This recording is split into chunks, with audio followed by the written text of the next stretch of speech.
My name's John Sheridan. I'm an artist and activist, and I live in Oakland, California. I'm creating this video today, July 1st, as we continue to be rocked by an ongoing medical and social emergency. The COVID-19 pandemic has struck the United States hard, and its spread is increasing daily. There were over 51,000 new cases reported today. That's a new daily record. This is the second of daily videos I will be creating and posting to social media to raise our awareness of the absolute and immediate need for universal testing and tracing in the United States. Before a Senate subcommittee today, Anthony Fauci, the White House COVID-19 advisor, came out to emphasize the need for more COVID-19 testing. He's worried that the number of cases may skyrocket to 100,000 new cases per day. His comments came as the coronavirus continues to rapidly spread across the United States, with the 7-day average of new cases growing by 5% or more in at least 40 states. We ought to care a lot about how the COVID-19 virus is spreading among us. Here are some very disturbing facts about its spread, but also as it attacks our people, how it reveals some of the structural underlying social inequalities in the United States. Native Americans and African Americans both have a rate approximately 5 times that of non-Hispanic white persons. That's 5 times. And Hispanic and Latino people have a rate approximately 4 times that of non-Hispanic white persons. In California, 39% of the state is Hispanic and Latino, but they are hit with 50% of all new COVID-19 cases. Some 2.1 million people are now housed in United States prisons and jails.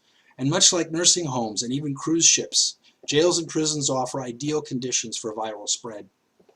By July 1st, over 50,000 people in prison will have been tested positive for the illness. 1/3 of the prisoners in San Quentin prison have tested positive. One has just died.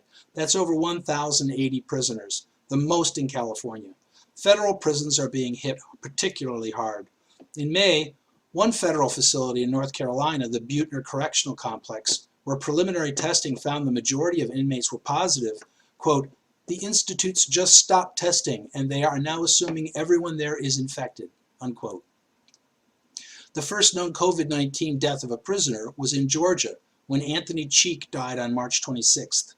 Cheek, who was 49 years old, had been held in Lee State Prison near Albany, a hotspot for the disease.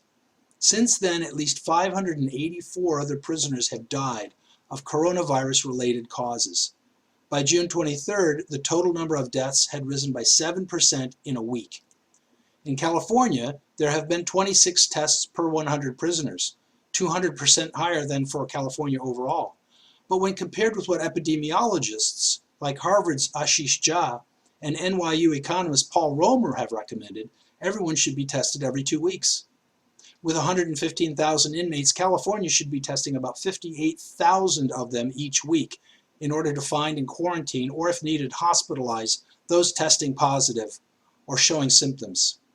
There are over 2.5 million official confirmed cases in the United States, but many experts believe the actual count may be as many as 10 times more than that, well over 20 million cases. Even 20 million cases means that 94% of the people in the United States have still not been exposed to virus. This is an added impetus to have the rest of us tested.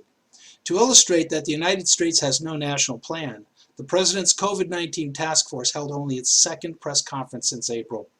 This is an outrageous dereliction, is totally unacceptable, and we should all be organizing to make our do-nothing federal government actually work for the people and institute universal COVID-19 testing and tracing and eliminate this terrible virus immediately. Nobel Prize-winning economist Paul Romer has estimated that for $200 billion, the U.S. could ramp up to 30 to 35 million tests each day and test those living in the United States once every 2 weeks and frontline workers every day or two. This is much less than we are losing from economic recession due to the pandemic in a single month. Are we saying we can't spend some money to extinguish this virus in a matter of months? Otherwise, the United States will have an ongoing, open-ended pandemic, slowly burning its way through our population for some long, unknown amount of time. Is that what you want for yourself and your family?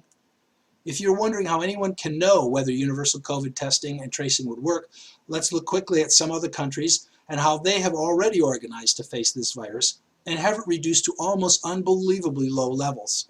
South Korea, densely populated with 51 million people, had an almost immediate federal response to the threat of COVID-19 and set up hundreds of walk-in and drive-in testing centers. They also instituted a very rigorous, many would say intrusive, technological social tracing system using phone information. South Korea did not lock down their people or their economy. On this day, South Korea had zero reported deaths. Taiwan, with 25 million people and just 100 miles from mainland China, has reported seven total deaths from the COVID-19 virus. Taiwan in January banned travel from China and began taking temperatures, testing, and social tracing, including having quarantine hotels for people testing positive. It did not wait and did not shut down its economy. Because it acted so quickly, it has only needed about 75,000 tests. Had they waited like the United States, it would have been very different. Vietnam, a country of 96 million people, almost a third the number in the United States, acted immediately and closed entry from China and tested and socially traced all visitors and quarantined them. By acting so quickly, Vietnam did not have to implement massive testing. Again, had they waited like the United States, things would have turned out very differently. New Zealand locked down, closed its borders, and was able, because of its small and relatively spread out population, to control the virus that way. Compared to these countries, the United States federal response was total denial. And still, 5 months later, we have no national plan in place on how to deal with this new virus, even with a recent spike in new cases to ever new record levels. It's clear with no national plan and the virus spreading at will, we have to adopt a method to identify our people who test positive and support them while they remain indoors until the virus burns itself out, and without infecting any other people. The U.S. needs to and must adopt universal testing and tracing if it wants to effectively extinguish the virus, and not, as we are doing now, merely attempting to flatten the curve and slow the spread through shutting down the economy and by huge personal sacrifices of everyone living here. There is no pressure from the people below, which is why I am beginning a grassroots people's movement to demand universal testing and tracing in the United States so that we can find everyone who has the virus and help them to keep from infecting others. We have less than 5% of the world's population, but we have almost 30% of all COVID-19 cases. This enormous suffering is unnecessary, and we as a nation can organize to stop this. We have to. Visit my website at universalcovid19testing.com and see what we can do to stop this. It will develop in time, hopefully, as an online place to go for information and for solutions to this deadly outbreak. To do nothing is to help this virus spread possibly to you, your loved ones, neighbors, relatives, co-workers, and strangers. Let's you and I make it a goal to actually stop this thing in its tracks.